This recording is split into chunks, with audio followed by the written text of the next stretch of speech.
Prado. G'day everybody, this is episode 2. We're going to be putting this intercooler in today. We're mounting up the brackets and everything in the front. No one really makes a front mount kit for these, so everything's going to be custom. We have to cut a little bit obviously to make it fit and build a top and lower mount for it, and then redo a bit of the support that holds the top rail for the radiator. Yeah, let's get into it.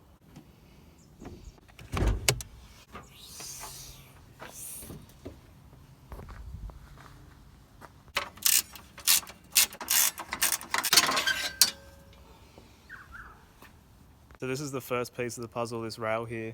It bolts in down here between the radiator support and this lower rail, and it just sort of stiffens this whole thing. Otherwise there's too much flex in it to be able to actually close the bonnet properly. So we're just going to build a little support that sort of bolts into this whole latch system and then bolts in down there. The intercooler, once it is done, should sit in there roughly about there, but hopefully a little bit further back and further down. I just have to modify this aircon line, cut the 2 holes for my inlet and outlet, and then bend this lower line down here as well. So for now though, just gonna fuck this aircon line off so I can chop it and re-weld it and modify it later. Do some proper refrigeration spec pipe moving, and that should be enough room on the aircon side to fit it in at the moment. And obviously you've got to chop my holes in here, a couple 3-inch ones, there and there, and then be able to run all my pipes after, once I get the engine back in and the intake and the airbox all sorted. Just got it mocked up in there at the moment. It actually fits pretty good. I've trimmed the grill a little bit. Obviously got to tidy that up a fair bit, but the intercooler's sitting in there. Got to build my brackets. Seems like there's a decent bit of clearance though. I can close the bonnet pretty much all the way.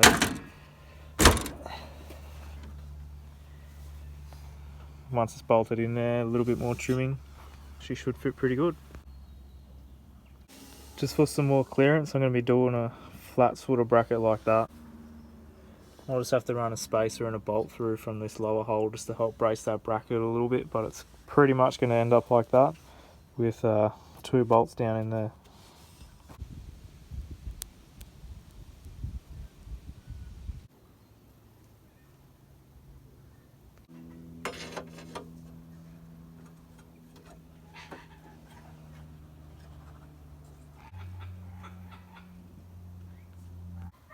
Only you guys will know my deepest, darkest secrets.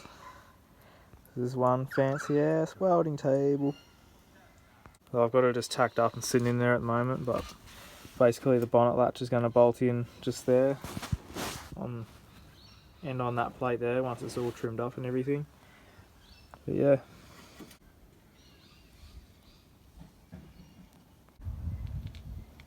Changed my mind a little bit on these top intercooler brackets too. Obviously they've got to be trimmed up and bolted up properly, but it's pretty much going to be that. Have four of these puppies from the top mount that I pulled out. Just slide in down through here and slide forward. And that should hold it nice and good, but also soft mounted.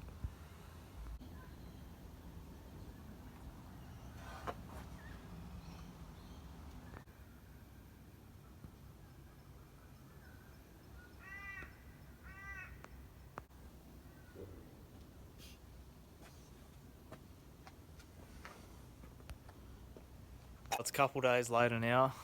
We got all the intercooler and everything mounted. I finished off all my brackets. I just got to cut the holes and that to run my piping, but that'll probably be in a future episode when the engine's back in and I can run all my pipes and know where they got to go. I just got a couple 3-inch to 2.5-inch reducer elbows, one on each side. I've used my old top mount intercooler rubbers so that it's a bit soft mounted with a little bit of play. I've just got to fully bolt off the bottom.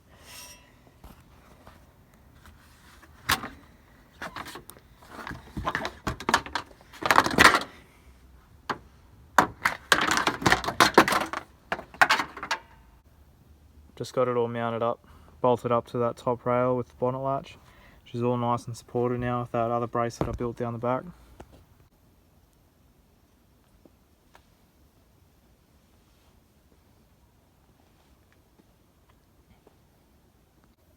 Just got to chop up a little bit more of this fella and then she's all good. So on the weekend I went to the workshop and we started disassembling the engine. Pretty much exactly what I thought would happen. We cracked piston 2 nearly all the way through. The bore is a little bit damaged, so it's going to have to be machined out and then re-honed. So I'll probably have to go like a 0.5 mil or 1 mil oversized piston, which is what I was expecting anyway.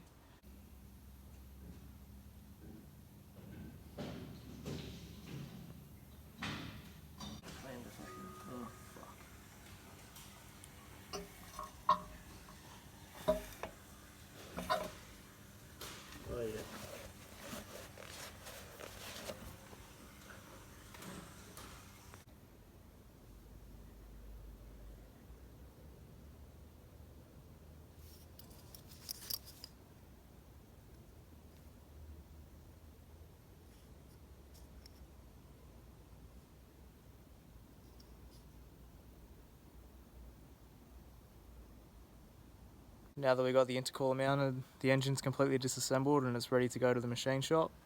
Next job is just to start pulling apart the gearbox and get the torque converter and valve body sent away to be rebuilt by MV Autos down in South Australia. That's pretty much all that's left until the motor's built and is put back in the car.